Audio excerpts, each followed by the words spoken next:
May 160 payaw na ipinakalat na ng Bureau of Fisheries and Aquatic Resources o BFAR sa ilang probinsya na apektado ng fishing ban kaugnay ng tensyon sa Panatag o Scarborough Shoal.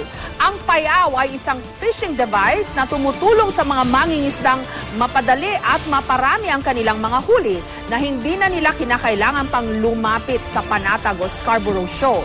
May report si Dante Perello. Ito ang payaw, palm leaves na lalagyan ng paeng lumot at maliliit na isda na siyang aakit sa mga malalaking uri ng isda. Nakatali sa bakal ang floating device na may nakakabit na lubid o kable. May pabigat itong 3 drum na simento at inilulubog sa malalim na bahagi ng dagat. Sa loob ng 1 hanggang 2 linggo, inaasahang darami ang mga isdang manginginain sa paligid ng payaw na siya namang pwedeng hulihin ng mga mangingisda. 160 payaw ang ipakakalat ng BFAR sa mga probinsya ng Pangasinan, Ilocos Sur, Ilocos Norte, La Union at Zambales para sa mga mangingisdang hindi makalaot sa Bajo de Masinloc o Panatag Shoal. 30 hanggang 40 mangingisda ang maaring makinabang sa bawat payaw. Ang kada payaw, nagkakahalaga ng mahigit 180,000 pesos.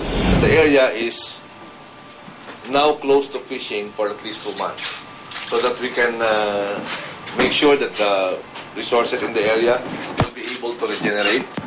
And number 2, so that we can protect our fishermen, from the adverse element that's upcoming with the monsoon season. Base rin daw kasi sa kanilang pagsusuri, mababa na rin ang fish stock sa Panatag Shoal dahil sa pagkasira ng habitat dahil sa illegal fishing. Ginawa rin daw ang fishing ban para mabawasan ang tensyon sa pagitan ng China at Pilipinas. Importante ho talaga na to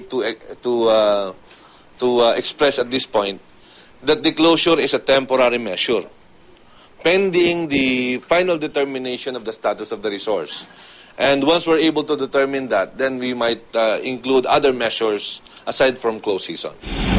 Pinag-aaralan pa rin ng BFAR kung aalisin o itutuloy ang ban na magtatapos sa July 15. Dante Perello, GMA News.